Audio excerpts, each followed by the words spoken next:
Assalamualaikum warahmatullahi wabarakatuh.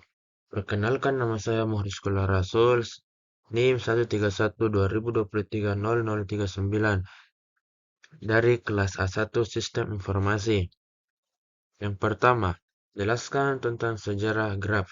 Graf dalam konteks teori graf matematika memiliki sejarah panjang yang melibatkan kontribusi dari berbagai matematikawan. Leonhard Euler dianggap sebagai perintis dalam teori graf pada abad ke-18. Pada tahun 1736 dan jembatan-jembatannya 36, Euler memecahkan masalah jembatan Königsberg dengan merumuskan konsep graf. Ia menggambarkan kota dan jembatan-jembatannya sebagai titik dan garis yang menghubungkannya, membentuk dasar bagi teori graf modern. Pengembangan lebih lanjut terjadi pada abad ke-19 dan ke-20, di mana konsep graf diterapkan dalam berbagai bidang, termasuk kimia, struktural, dan ilmu komputer. Penggunaan graf semakin meluas dengan perkembangan teknologi informasi, terutama dalam representasi dan analis data. Saat ini, teori graf menjadi dasar bagi berbagai aplikasi seperti jaringan komputer, sosial, dan transportasi.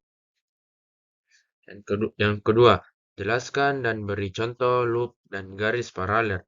Dalam konteks teori graf, loop adalah suatu sisi yang menghubungkan suatu simpul dengan dirinya sendiri. Contohnya, jika terdapat simpul A, maka sisi A, A membentuk loop. Sementara itu, garis paralel tidak termasuk dalam konsep teori graf karena teori graf umumnya berkaitan dengan hubungan antar simpul melalui sisi atau tepi. Jika Anda berbicara tentang garis paralel dalam konteks matematika atau geometri, itu lebih berkaitan dengan konsep garis yang memiliki kemiringan yang sama tetapi tidak bersinggungan. Sebagai contoh, dua garis dengan persamaan Y sama dengan 2X tambah 3 dan Y sama dengan 2X tambah 5 dianggap sebagai garis paralel. 3.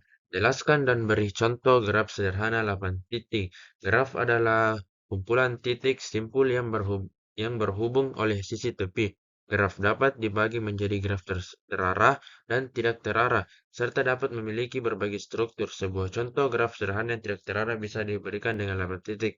Nah, ini contohnya. Dan di sini titik A, B, C, D, E, F, dan G, dan H adalah simpul dan garis-garis menghubungkan simpul-simpul tersebut membentuk sisi. Sebagai contoh, ada sisi yang menghubungkan titik A dan B, serta sisi yang menghubungkan titik D dan C. Graf ini disebut sebagai graf tidak terarah karena sisi tidak memiliki arah tertentu.